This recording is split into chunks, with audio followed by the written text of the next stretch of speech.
Percobaan 1, 2, 3 1. Bismillahirrahmanirrahim. Assalamualaikum warahmatullahi wabarakatuh. Alhamdulillah. Alhamdulillahil qail. A'udzu billahi samii'il 'aliim minasyaitonir rajim. Ya ayyuhallazina amanu taqullaha haqqa tuqatih wa la tamutunna illa wa antum muslimun. Ya ayyuhallazina amanu taqullaha wa qulu qawlan sadida. Ashhadu an la ilaha illallah wahdahu la syarika lah wa ashhadu anna Muhammadan abduhu wa rasuluh. Allahumma salli wa sallim wa barik ala hazan nabiyil karim wa ala alihi wa ashabihi wa man tabi'ahu wa nasarahu ila yaumiddin. Rabbi syrah li sadri wa yassir li amri wahlul 'uqdatam min lisani yafqahu qawli, amma ba'd.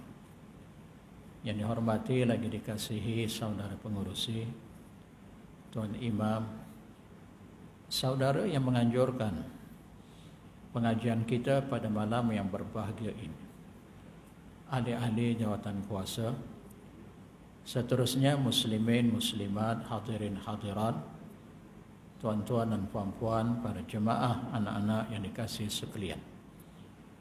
Syukur alhamdulillah kita masih lagi diberi kesempatan untuk berada di permukaan bumi Allah.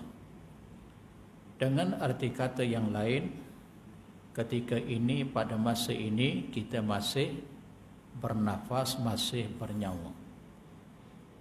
Dan hendaklah kita menyedari bahawa kita sebagai hamba Allah, ketika berada di permukaan buminya, juga selama-lamanya, title kita sebagai hamba Allah bukan saja ketika berada di permukaan bumi ini, hatta setelah kita wafat. Artinya dunia dan akhirat kita tetap selama-lamanya sebagai hamba Allah. Perhatikan di dalam Al-Quran, bila kita rujuk dalam surah Al-Hijr, juzuk yang ke-14 pada ayat yang ke-99. Ayat ini menjelaskan kepada kita ketika kita berada di permukaan buminya, apa yang perlu kita lakukan masa hidup di dunia.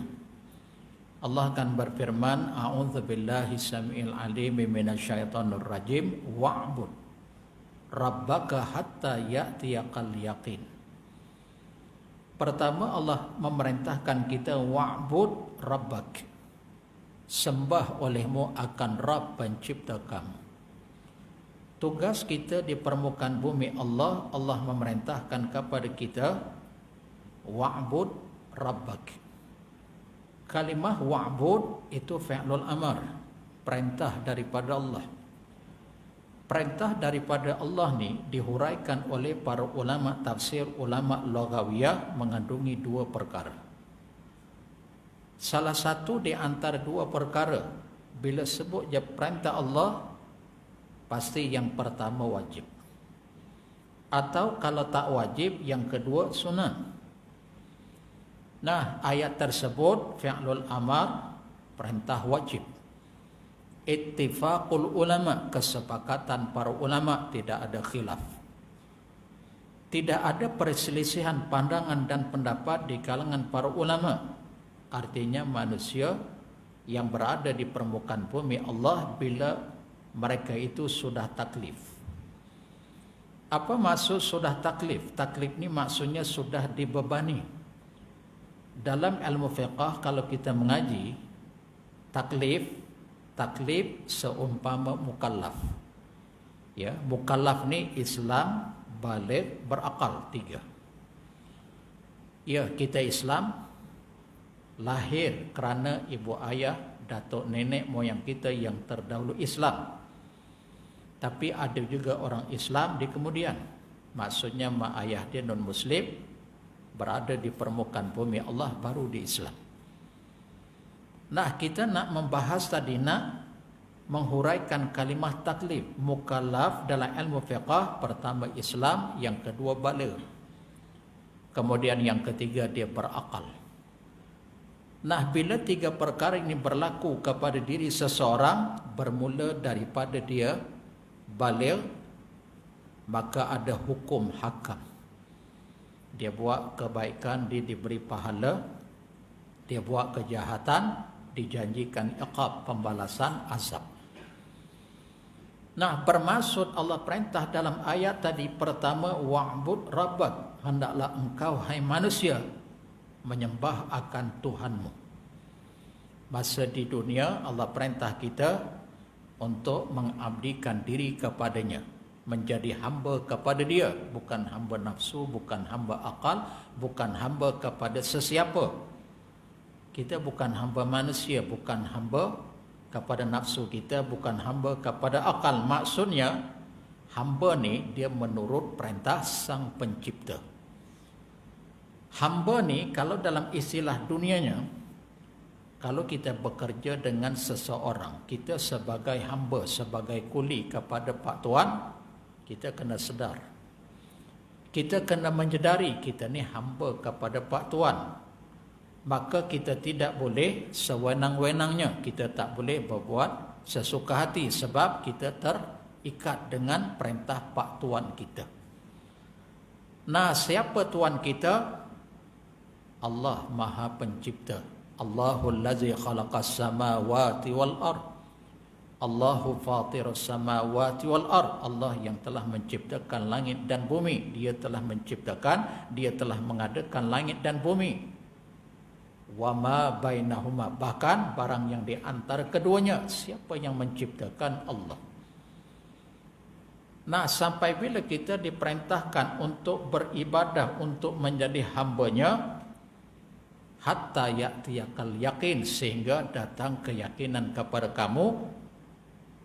Para ulama tafsir mentafsirkan sehingga datang keyakinan kepada kamu, maksudnya sampai mati. Sampai hidup kita berakhir dengan kematian. Sembah Allah pagi, tengah hari, petang, malam, hari bersilih hari, minggu bersilih minggu, bulan berganti bulan, begitulah. Selanjutnya selama mana kita Islam, balik, berakal, kesempurnaan akal. Melainkan kita mungkin dah 70-an, 80-an, contoh yang lain, kita dah hilang akal. Sama ada hilang akal kerana faktor usia agak lanjut, diistilahkan dalam bahasa kita nyanyuk. Nah, masa dia hilang pemikiran yang sempurna, masa dia nyanyuk, dia tidak ditaklif, tapi masa dia sedar, dia masih ada hukum hakam. Faham? Nah, bermaksud di dunia ni Allah perintah kita ibadah, patuh, tunduk, akur kepadanya sampai bila? Sampai ajal tiba. Nah, bila kita wafat, status kita masih hamba Allah. Sebab itu selama-lamanya kita ni hamba Allah. Dunia pun kita hamba dia, akhirat pun kita hamba dia. Cuma beza, di hari akhirat kita akan menerima pembalasan, kita tidak lagi bekerja, kita tidak lagi beramal. Sebab itu dunia ni namanya darul amal, tempat bekerja. Hari akhirat lepas kita mati namanya darul jaza, tempat pembalasan. Masa di dunia sesuai dengan pekerjaan kita. Ibarat kata kita seorang petani, kita seorang pencucuk tanam. Apa yang kamu cucuk tanam, baik yang kamu cucuk tanam, besok di hari akhirat kamu akan mengambil yang baik. Baik yang kamu cucuk tanam, maka hasilnya baik. Tapi kalau di dunia yang kamu cucuk tanam sesuatu yang buruk, sesuatu yang tak baik, maka besok di hari akhirat kamu akan menerima perkara yang sama. Artinya sesuai dengan keadilan Allah. Sebab itu Allah berfirman dalam surah Al-Anbiya, juzuk yang ke-17 ayat 47. Ayat ni cerita pula hari akhirat. Tadi cerita hak dunia. Apa Allah sebut dalam surah Al-Anbiya juzuk yang ke-17 ayat 47? Ayo kita dengar. Kita baca, kita terjemahkan, perhatikan sebaik mungkin. A'udzubillahi samiil alim minasyaitonir rajim wa nada'ul mawazinal qisṭa. Kami, kata dia Allah, akan menimbang di neraca pengadilan kami. Al-qisṭa ay al-adlu, penuh dengan keadilan. Ayat ini cerita hari akhirat. Dunia tadi dah disebut. Dunia ni darul amal, akhirat darul jaza. Tak ada dah kita nak beramal, tempat pembalasan. Kami menimbang di neraca pengadilan kami nanti, kata dia Allah, al-qisṭa, penuh dengan keadilan. Masa bila? Liyaumil qiyamah, pada hari kiamat. Apa maksud pada hari kiamat? Dunia dah hancur. Dunia dah musnah. Tentang hari kiamat ni, ulama berpendapat ada dua maknanya. Pertama, dunia belum kiamat, tapi dia telah wafat, dia telah meninggal, artinya kiamat sudah berlaku ke atas dirinya. Betul lah, dunia belum hancur lagi, tapi dia dah mati. Maka bila dia dah mati, Allah akan menimbang di neraca pengadilannya. Pengadilan Allah al-qisṭa, penuh dengan keadilan. Lalu kesinambungan ayat itu, Allah menyebut ketika itu wa nada'ul mawazinal qisṭa liyaumil qiyamah. Ketika itu, kata dia Allah, tidak ada sesiapa pun di kalangan kamu yang dia zalimi walaupun sedikit. Wa in kana mithqala habbatin min khardalin ataina biha wa kafa bina hasibin. Sekalipun yang dibuat masa di dunia dulu, kebaikan atau kejahatan sebesar zarrah, kami akan timbang, kami akan adili juga sebesar zarrah, benda yang paling halus. Walaupun dalam bahasa Arab zarrah tu, zarrah, khardalin min zarrah. Zarrah itu maksudnya biji sawi. Ya, biji sawi ni pada kita ada lagi yang paling kecil, ada lagi paling halus. Biji sawi nampak rasanya lebih kecil pada biji sawi hama-hama yang berterbangan di awang-awangan. Tapi bahasa Arab, uslub orang Arab, dia bila sebut zarrah, oh habis kecil, walaupun ada lagi yang lebih kecil.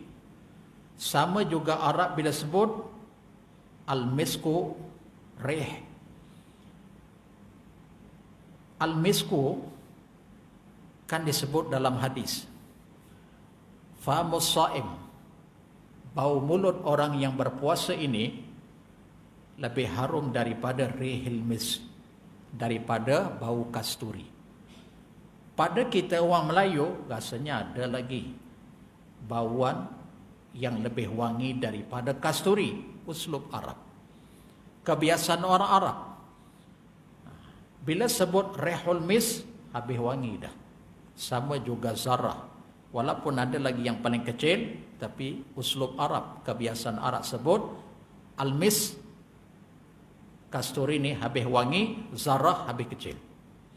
Sekalipun kamu mengerjakan, melakukan kebaikan atau kejahatan itu sebesar biji sawi, ataina biha, kami, kata dia Allah, besok di hari akhirat kami akan timbang, kami akan datangkan.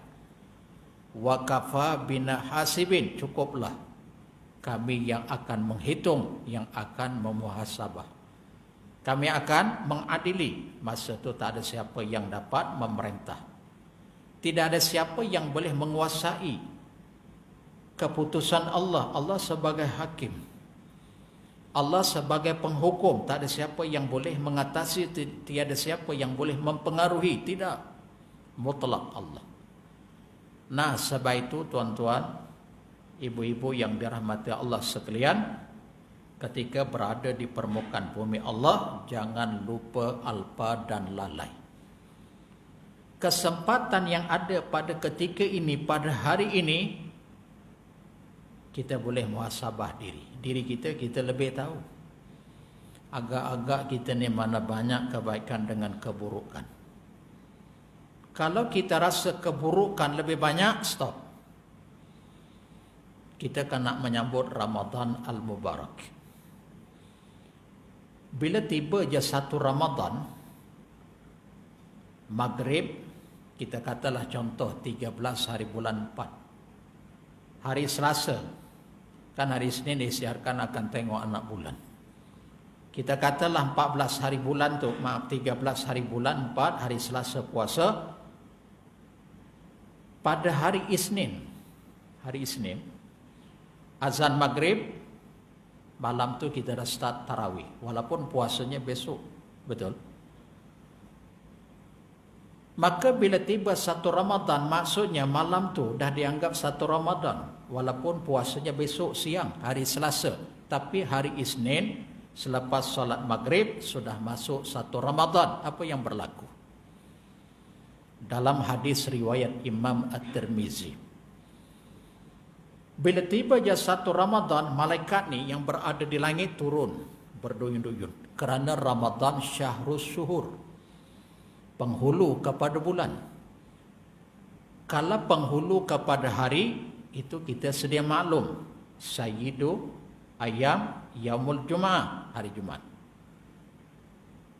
Penghulu kepada bulan adalah bulan Ramadan. Turun para malaikat. Lalu malaikat ni bila diturun, dia berkata, tengok hamba-hamba Allah yang jahat ni, yang mengerjakan kejahatan, kemungkaran yang terus menerus, yang tak insaf, yang tak sedar. Apa kata dia malaikat? Aksir. Tuan-tuan, ibu-ibu yang dirahmati Allah boleh merujuk dalam kitab Bahrul Madhi, Sahih At-Tirmizi.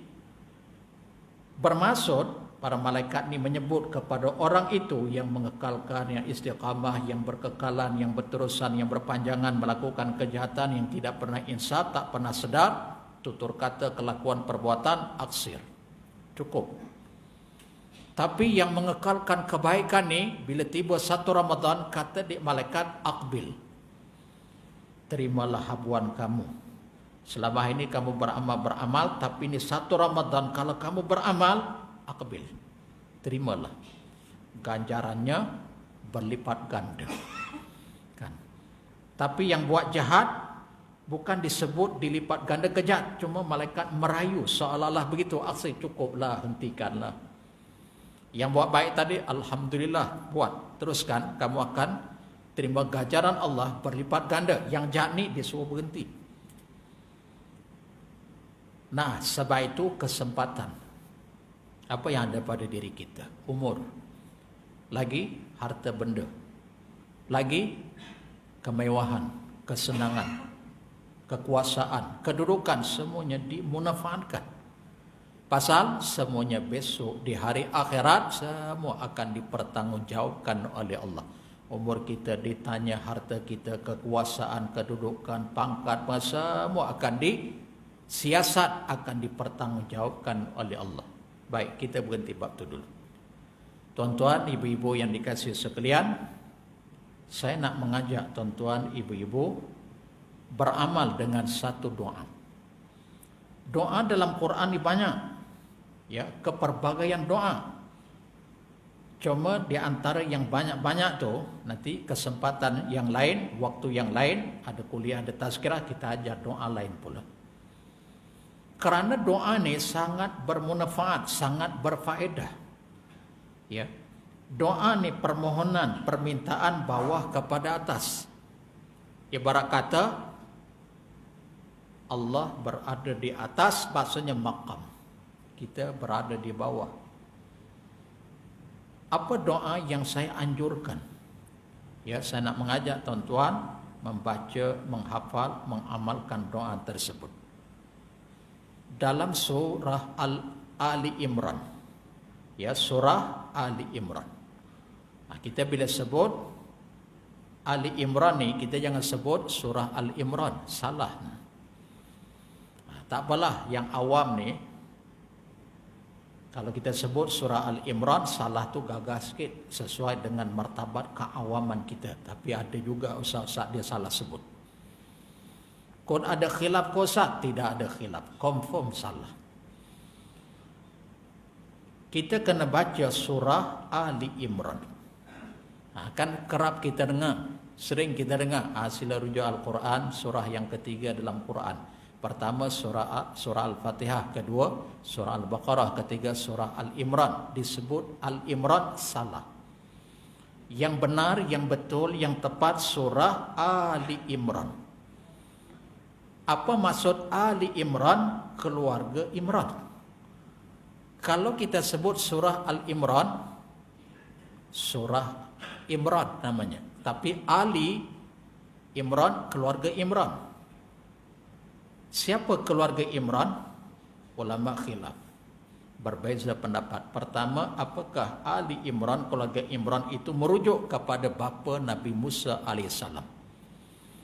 Atau yang kedua, Ali Imran, keluarga Imran itu merujuk kepada Maryam, ibu kepada Nabi Isa alaihissalam. Nabi Musa, ayahnya nama Imran. Kemudian Maryam binti Imran, bapa kepada Maryam namanya juga Imran.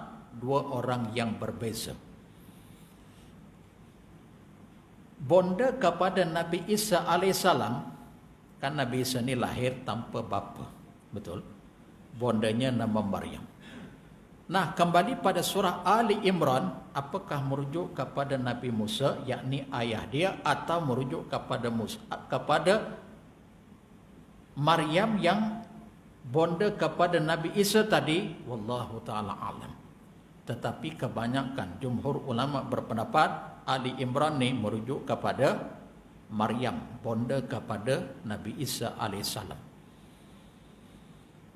Surah Ali Imran ni bila dikaji-kaji oleh ulama tafsir, dia merupakan surah yang ke-89 turun. Kan Al-Quran ni ada 114 surah, 30 juz, 6.236 ayat. Surah yang pertama turun, surah Al-Alaq 1-5. Betul? Surah yang kedua, surah Al-Qalam. Nun wal qalami wa ma yasturun. Surah yang ketiga, surah Al-Muzammil. Surah yang keempat, surah Al-Muddathir. Surah yang kelima, Al-Fatihah. Jadi mengikut susunan itu, surah Ali Imran ni adalah surah yang ke-89 turun. Ayatnya, bilangannya ada sebanyak 200 ayat. Semua ayat-ayatnya turun di Madinatul Munawwarah, walaupun dalam Quran dia kan surah yang ketiga mengikut susunan dalam mushaf, tapi hakikatnya dia surah yang ke-89 turun. Baik, kita bukan nak bahas tentang itu. Kita lihat pada ayat yang ke-193 di pertengahan sampai akhir. Pertengahan sampai akhir. Ya. Ayat ni bentuk doa, permohonan. Kita ambil yang tengah. Rabbana faghfir lana dzunubana wa kaffir anna sayyi'atina wa tawaffana ma'al abrar. Walaupun ayat yang permulaannya Rabbana innana sami'na munadiyan yunadi, tak apa, kita tinggal bab tu, kita ambil yang tengah daripada Rabbana faghfir lana dzunubana wa kaffir anna sayyi'atina wa tawaffana ma'al abrar. Apa maknanya? Ada 3 perkara. Ada 3 permohonan yang kita minta kepada Allah. Pertama, Rabbana faghfir lana dzunubana, wahai Tuhan kami, ampunkanlah segala dosa-dosa kami. Agak-agak ada tak di kalangan tuan-tuan, ibu-ibu, anak-anak yang dirahmati Allah, kita rasa kita tak berdosa. Kalau kita rasa, saya rasa saya tak ada dosa lah Ustaz, saya dengan Allah, saya dengan makhluk ciptaannya, saya tak dosa, okey. Kalau kita rasa kita tak berdosa, tak perlu baca doa ni. agak-agak ada dan impossible. Bila sebut manusia, sebaik mana sekalipun dia, setaat mana sekalipun dia kepada Allah, sikit sebanyak mesti ada silap salah.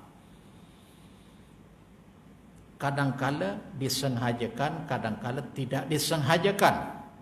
Nah, kalau begitu keadaannya, mau tak mau kita kena memohon yang pertama tadi agar Allah ampunkan dosa kita. Kemudian yang kedua, apa yang perlu kita pohon? Wa kaffir anna sayyi'atina. Hapuskan wahai Allah, tutup. Lindungi segala kesalahan, kesilapan. Atau bahasa mudahnya, bahasa ringkas, hapuskan ya Allah segala dosa yang telah kulakukan. Kerana dosa ni besok di hari akhirat sangat mengaitkan. Kalau Allah tak menghapuskan, Allah tidak memadamkan dosa yang kita lakukan di dunia, bila Allah dedah di sekeliling layarnya, Allahu Akbar, sangat mengaitkan. Sangat mendukacitakan, ya Allahu Akbar. Sama seperti di dunia. Di dunia ni, kita buat jahat, rupanya ada CCTV. Kita tak perasan ada CCTV. Contoh, kita masuk masjid, kita pecah tabung masjid. Kita tengok kiri kanan, depan belakang, atas bawah, tak ada CCTV. Aku seorang ni. Pap kita pecah. Lepas kita pecah, kita berlakon. Dah kita pecah, kita ambil duit. Waktu yang lain kita pun datang ke tempat yang sama. Ni siapa punya kerja ni? Orang pun tanya, ya betul lah, jom kita buat report polis. Ya, report.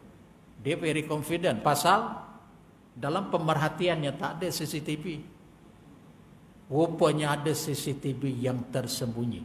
Tak apa, report. Ni siapa punya kerja.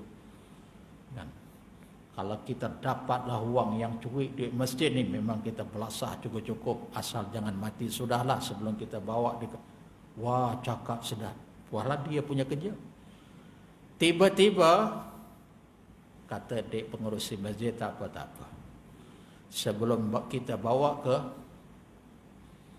kepala polis, sebelum kita report, kita ada CCTV yang tersembunyi.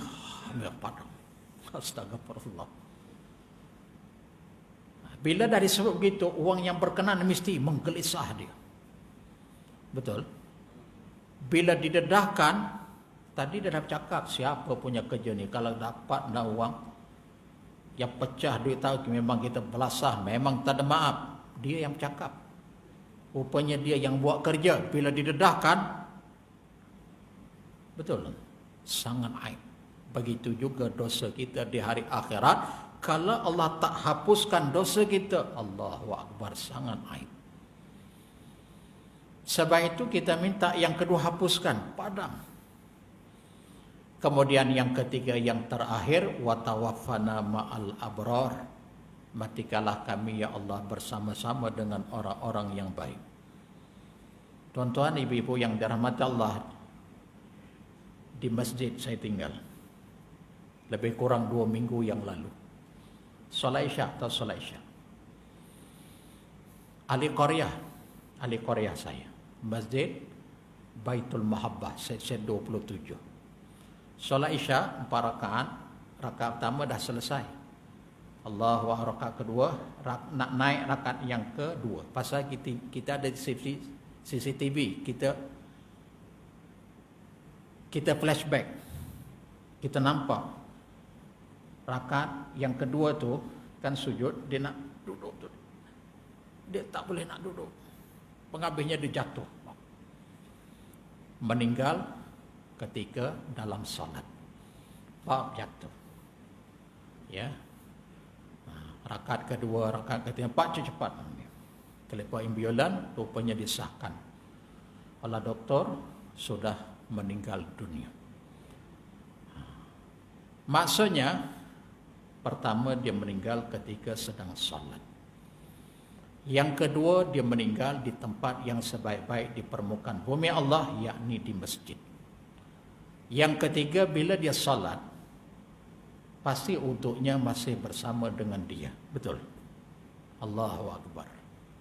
Sebab itu kita minta ke Allah, wa tawaffana mal abrar, matikanlah kami ya Allah bersama dengan orang-orang yang baik. Tahun 2019, bukan tahun lepas. Tahun lepas kita tak ada pergi Mekah. Beberapa hari lagi, satu bangunan di Madinah, saya jadi petugas. Satu bangunan di Madinah, dia orang Terengganu, pergi suami isteri, walaupun kedua-duanya agak berumur. Mengikut cerita sahabat dia, malam tu makan dekat hotel, sembang lebih kurang. Walaupun saya tak secara direct, tapi ada sahabat cerita, kita ni dah selesai buat ibadah umrah. Umrah ni dalam hadis, kalau tak silap ada ustaz bagi tahu, Allah hapuskan segala dosa. Kita juga dah selesai mengerjakan ibadah haji. Dalam hadis ustaz bagi tahu, haji yang mabrur tidak ada pembahas syurga. Ya Allah, kalau kita matilah, umrah pun dah selesai, haji pun dah selesai. Ya Allah, seronoknya lah kita. 2 ke 3 hari lagi ini di Madinah, akan balik daripada airport Madinah. Rupanya besok masuk dalam tandas tergelincir, terus qalu innalillah. Itu sebagai asbab dikebumikan di perkuburan Baqi'. Allahu Akbar. Kita pun tak tahu akhir hayat kita. Yang penting semoga Allah mematikan kita dalam keadaan husnul khatimah. Dulu saya bertugas di masjid lapangan terbang Sultan Abdul Aziz. Mungkin anda tuan-tuan ada kok di sini. Saya masih ingat nama arwah tu namanya Haji Khalid. Dia kerja mas, umur 39 tahun. Dalam masjid dia meninggal. Lepas solat Jumaat, orang besar-besar nak keluar, dia nak keluar jatuh. Dia meninggal hari Jumaat, lepas solat Jumaat. Panggil ustaz-ustaz, masa tu saya ada ustaz, ada sahabat kita jatuh. Kita bacakan doa begitu biar dan selesai. Kemudian masih tak boleh panggil ambulans. Waktu asar saya dapat panggil telefon, ustaz, nak maklumkan ke ustaz. Pasal ustaz dah tengok dah tadi. Kawan yang jatuh dalam masjid tu ustaz dah meninggal ustaz. Saya tanya ke kawan dia, apa amalan dia? Ya, apa amalan dia? Di antara amalannya bel elektrik. Dia sesenyap jumpa bendahari berapa elektrik. Ini saya dia kabarkan begitu. Mungkin kita cerita ni sebagai satu motivasi. Dia sesenyap, tapi dia bagi tahu dekat bendahari masjid, jangan bagi tahu, ya aku yang bayar. Ya, berapa? 500, 600 ambil bayar. Ya, berapa banyak tu saya tak tahu. Wallahu a'lam. Sebab itu masa hidup ni, selain daripada kita istiqamah melakukan kebaikan, ketaatan, ketundukan kepada Allah, begitu juga sesama makhluk, maka 3 perkara tadi perlu kita minta. Ya, yang terakhir yang menjadi kemuncak, matikanlah kami bersama-sama dengan orang yang baik. Maksudnya orang yang meninggal dalam keadaan husnul khatimah, sama seperti itu atau yang seumpama dengan itu, nak pergi ke masjid kah, nak menuntut ilmu kah, nak silaturahim kah, wallahu a'lam. Kita dah masuk isyak belum? 2 minit lagi. Kemudian nanti yang akan datang ada lagi doa yang tuan-tuan ibu-ibu perlu baca. Ya, umpamanya dalam surah Yusuf juzuk yang ke-13 ayat 101. Di pertengahan ayat, walaupun doa ini doa Nabi Allah Yusuf alaihissalam. Apa doanya? Saya baca sikit ya. Anta waliyyi fid dunya wal akhirah, tawaffani musliman wa alhiqni bis salihin. Juga 3 perkara. Pertama kita sebut anta waliyyi fid dunya wal akhirah, engkaulah wahai Allah penolong, pembantu yang menguasai diriku dunia dan akhirat. Kemudian wa tawaffani musliman, matikanlah aku dalam keadaan Islam. Maksud Islam ni luar dan dalaman, zahir dan batin, roh dan jasad, tunduk patuh kepada agama Allah. Matikan aku dalam keadaan Islam yang sebenar. Last sekali wa alhiqni bis salihin, jadikanlah nanti keturunan zuriat yang mengikuti aku semua di kalangan orang-orang yang saleh. Kan Nabi Yusuf tu nasab jalur dia kepada Nabi Yakub, kepada Nabi Ishak, langsung kepada Nabi Ibrahim alaihissalam. Ya, bermaksud kita minta kita dah meninggal, biar nanti keturunan, anak, cucu, cicit sampai dunia berakhir dengan kemusnahan semuanya orang-orang yang saleh dan salihat, supaya kita mendapat kesejahteraan, keselamatan, kebaikan dunia bahkan di hari akhirat kelak. InsyaAllah tuan-tuan, ibu-ibu, anak-anak yang kita kasih sekalian, sedikit sebanyak apa yang kita sampaikan menambahkan ilmu, keimanan dan ketakwaan. Apa yang baik kita amalkan, yang tidak baik kita istighfar.